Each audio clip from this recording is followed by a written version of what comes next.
The crystalline throne room of the Zarketh Empire fell silent as Queen Zelvera rose from her seat, her 6 eyes widening in disbelief. The massive doors had opened, and there, standing in the archway bathed in the light of 3 suns, was the figure she thought she'd never see again. Anna, the queen whispered, her translator struggling to convey the emotion in her native tongue. Princess Anna of the Zarketh stepped forward, her obsidian scales gleaming, her twin tails swaying with the grace of royalty. But she was not alone. Beside her walked a creature the court had only seen in intelligence reports and propaganda, human male, battle-worn and standing far too close to the princess. The court erupted in hisses and clicks of alarm. Silence. Queen Zelvera's voice boomed across the chamber, and every being present froze. Her multiple arms gripped the edges of her throne as she descended the steps, her towering form casting shadows across the polished floor. "My daughter, we mourned you." The Battle of Crimson Nebula, the reports said, no survivors. Anna's mandibles clicked in what humans would recognize as a sad smile. The reports were wrong. "Mother, I survived, but I would not have without him." She gestured to the human beside her. Jack stood at ease, his military bearing evident despite the mismatched armor covering his frame, part Zarketh, part salvaged human tech. His eyes, those strange forward-facing predator eyes, met the queen's gaze without flinching. "This human saved you." The queen's tone carried centuries of prejudice, of wars fought against the supposedly weak mammalian species that had only recently reached the stars. "His name is Jack," Anna said firmly. "Lieutenant Jack Morrison, Human Coalition Navy, and yes, Mother, he saved my life. Multiple times." The queen circled them slowly, her sensory tendrils extending to analyze the human. Jack remained still, though Anna could see the slight tension in his jaw. She'd warned him about Zarketh customs, about her mother's reputation. The Eternal Queen had ruled for 300 years and had never shown mercy to enemies. "Tell me," Queen Zelvera commanded, "how did a human accomplish what our finest warriors could not?" Jack cleared his throat. "Your Majesty, with respect," Princess Anna saved herself. "I just happened to have a ship nearby when her escape pod's beacon activated."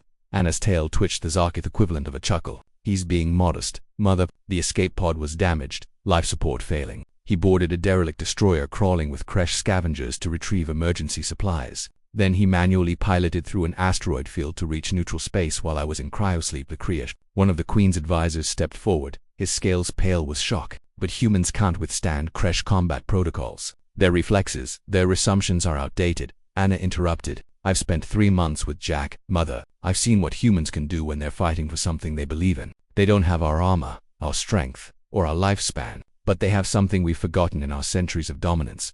"And what is that?" the queen asked, her voice dangerous. "Adaptability," Jack said quietly, "and stubbornness. Ma'am, I didn't save Princess Anna because of some grand strategy. I did it because leaving someone to die in space isn't something humans do, not if we can help it."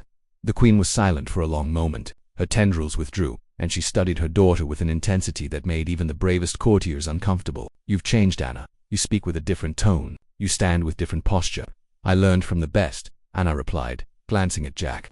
"Human military ships operate with 1/10 of our crew size but achieve comparable results. They train for situations we'd consider impossible. Jack taught me that survival isn't about having the best equipment or the strongest scales. It's about refusing to give up." "Is this why you brought him here? To lecture your queen about human virtues?" "No, Mother," Anna's voice softened. "I brought him here because you need to see what I've seen. The war with humanity, it's based on fear. Fear of a species that's different, that thinks differently, that fights differently. But they're not monsters. They're not the savages our propaganda claims. They're survivors, just like us." Jack shifted slightly, uncomfortable with being discussed but respecting the moment. The queen noticed. "You don't speak much, human." "I'm a soldier, Your Majesty, not a diplomat," Jack replied. "I figure my actions speak louder than my words indeed." The queen's central eyes focused on him with laser intensity. "And your actions saved my daughter. For that, you have earned something no human has ever received: my gratitude."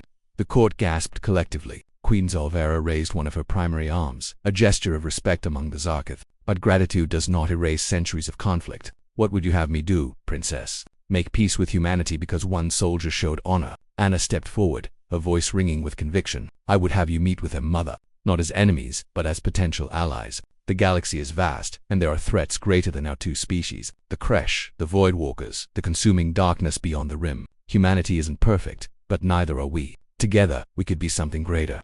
The queen looked at her daughter, then at Jack, then back again. Finally, she nodded slowly. "Very well. I will grant the humans an audience, one chance to prove they are worthy of the Zarketh's consideration." She fixed Jack with a stern gaze. "But you, Lieutenant Morrison, will remain here as Anna's guest. If humanity betrays this opportunity, your life is forfeit." Jack smiled grimly. "Understood, Your Majesty, though I should warn you if there's one thing humanity's good at, it's exceeding expectations." As the court buzzed with shocked conversation, Anna touched Jack's arm gently with her tailored gesture of gratitude and solidarity. They had crossed an impossible barrier together. Now they would face whatever came next the same way, side by side.